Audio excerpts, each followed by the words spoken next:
외부 전문가 활동차 가는 길입니다. 기술 심사 관련 내용인데요. 종종 그런 활동에 대한 내용도 한번 담아 볼게요. 그럼 이번 영상도 재미있게 봐주세요. 안녕하세요. 정기술사입니다. 기술사 준비에 대한 솔직한 이야기 제25편 문항별 점수로 감잡기 시작해 보겠습니다. 지난 24편에서 채점된 점수를 가지고요, 어떻게 이제 감을 잡아가는지 그런 방법에 대해서 한번 살펴본다고 했는데요. 어떤 그 방식으로 하면 좋을지 한번 시작해 볼게요. 자, 어떤 시험이든지 이렇게 한 방에 합격을 한다면 정말 이상적이고 좋은 현상이겠죠. 자, 그런데 만약에 그럴 수 없다면 그 다음에 치르는 시험에서는요, 좀 더 확률을 높여가는 게 바람직하다고 볼 수 있습니다. 자, 기술사 시험과 같은 서술형 시험에 있어서 앞서 말씀드린 대로 그런 확률을 높여가는 진행은요, 정말 중요하다고 할 수 있겠죠. 자, 지난 24편 때 기술사 시험 그 유의사항에 대해서 말씀드렸는데요. 자, 그 중에 조금 눈여겨봐야 될 부분 한번 볼게요. 자, 채점위원의 주관 및 견해에 따라 위원별 점수 편차가 있으며 라는 부분입니다. 자, 이 말은 채점위원의 주관 및 견해에 따라서 위원별 점수 편차가 이제 이룰 수 있다는 거예요. 자, 그런데 점수 편차가 뭐 굉장히 크다든지 어떤 채점의 다양성이 너무나 크다든지 그렇지는 않습니다. 어떤 채점에 대한 다양성은 어떤 크게 벗어나지는 않거든요. 이렇게 채점위원별로 따라서 기술사 시험도요, 채점에 대한 감을 잡는 게 중요하다고 할 수 있겠습니다. 자, 그러한 감은 어떤 복기에서 찾을 수 있는데요.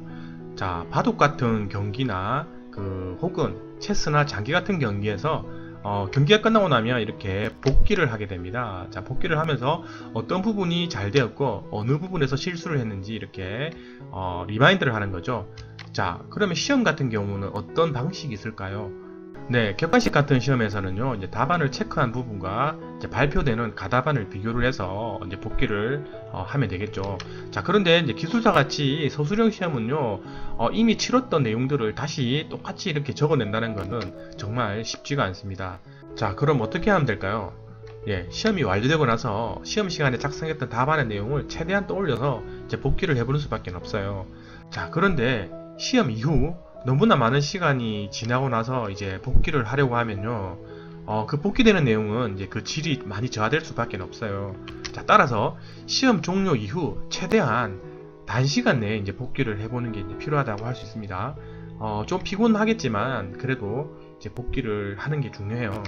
앞서 말씀드린 대로 이제 시험 답안 전체를 생각해서 복기한다는 것은요, 거의 이제 불가능하고 쉽지 않은 작업이라 할 수 있겠죠.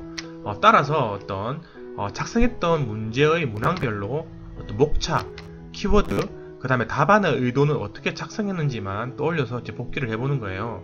자, 답안의 의도는 질문의 의미, 즉 질문의 의도와 얼만큼 부합되게 작성했는지도 한번 떠올려서 복기를 해보셔야 될 겁니다.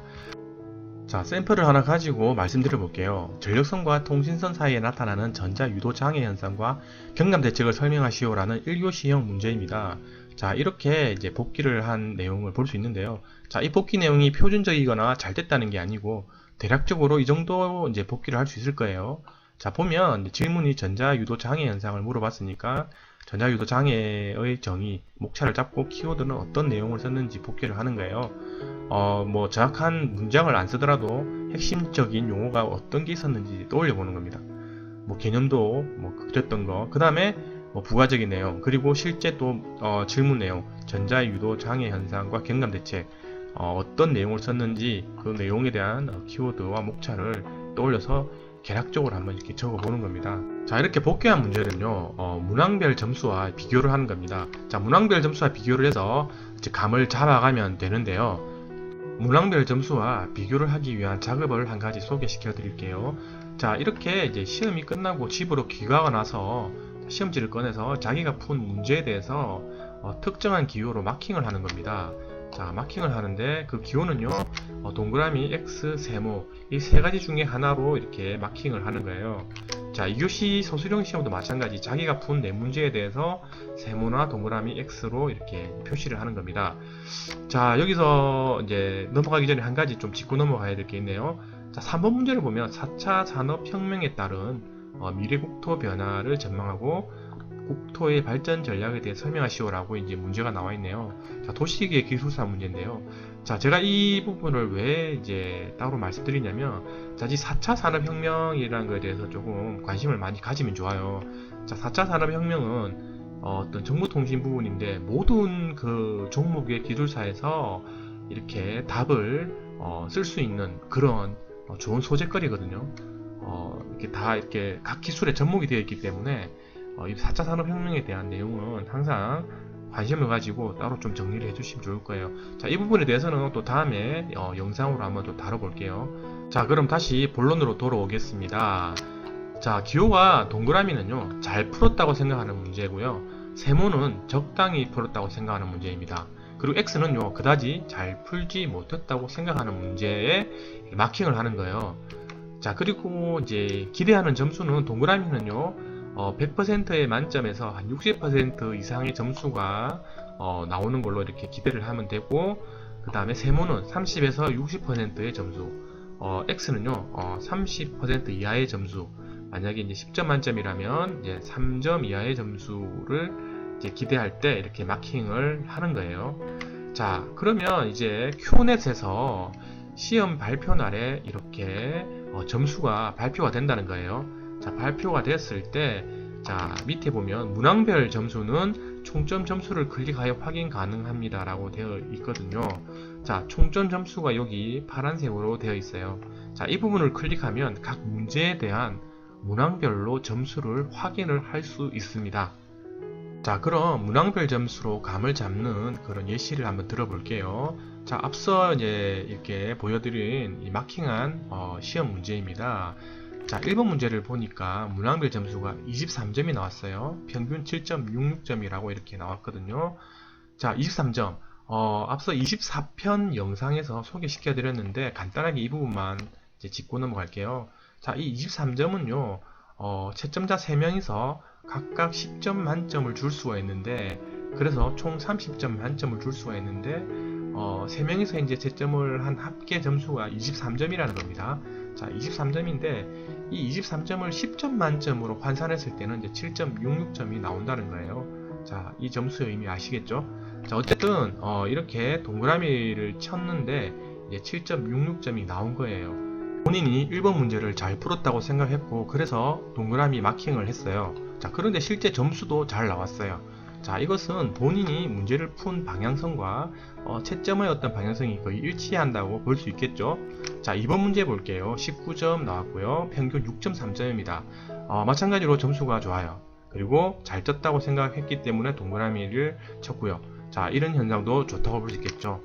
자, 세 번째 잘 쳤다고 생각했는데 이제 15점이 나왔네요. 평균 5점이고요. 자, 그리고 X. 자, 못 쳤다고 생각했는데 실제 평균 2점 나왔습니다. 자, 이것도 방향성이 일치했죠. 자, 밑에 거 9번 문제 볼게요. 자, 15점 나왔어요.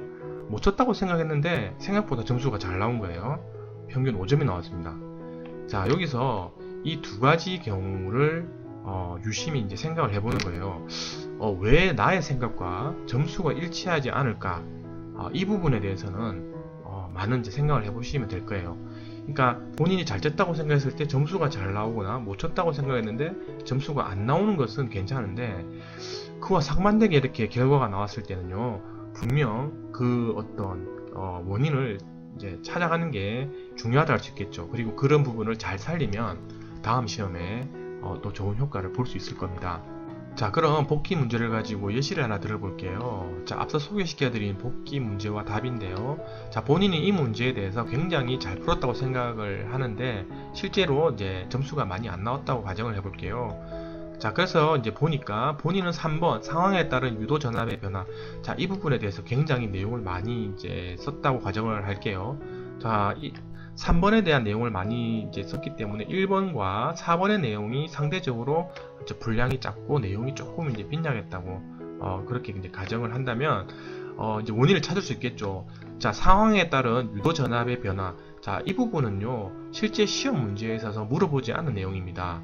자, 본인은 이 3번 항목에 꽂혀서 굉장히 내용을 많이 이제 쓴 거예요. 자, 그렇다 보니 실제 이제 질문, 전자 유도 장애에 대한 부분과 경감 대책에 대한 부분을 빈약하게 이제 썼단 말이죠. 자, 그렇게 됐을 때 그 원인으로 인해서 점수가 이제 잘못 받았다고 판단을 할 수 있는 거예요. 자, 지금 제가 말씀드리는 건요, 하나의 시나리오입니다. 그러니까 하나의 예시를 든 거고요. 모든 문제가 뭐 다 이런 식으로 분량으로 이제 뭐 판단한다 이런 게 아니고, 자, 이렇게 이제 유추를 할 수 있는 그런 예시를 이제 들어본 겁니다. 어쨌든 그 문항별 점수가 본인이 생각한 예상 점수와 유사하면요, 그 해당 답안 작성을 했던 그런 감을 유지할 수 있도록 계속 노력을 하셔야 합니다. 자, 그런데 이제 문항별 점수가 본인이 생각한 예상 점수와 차이가 많이 난다면 어떤 게 문제이고 또 어떤 걸 개선해야 되는지 그런 분석과 연구가 필요하다는 거예요. 자, 그렇게 해서 합격의 그런 확률을 조금씩 높여가는 겁니다. 자, 힘들지만 이와 같은 방식으로 합격에 대한 감을 높여간다면요, 그 다음 시험에는 분명히 합격에 대한 확률도 덩달아 올라갈 겁니다. 자, 이번 영상은 여기까지고요. 영상이 도움되셨다면 구독 버튼과 좋아요 버튼 부탁드리겠습니다. 그리고 궁금한 점이나 소감 있으시면 댓글로 남겨주시면 감사하겠습니다. 저는 다음에 더 좋은 영상으로 찾아뵙겠습니다. 감사합니다.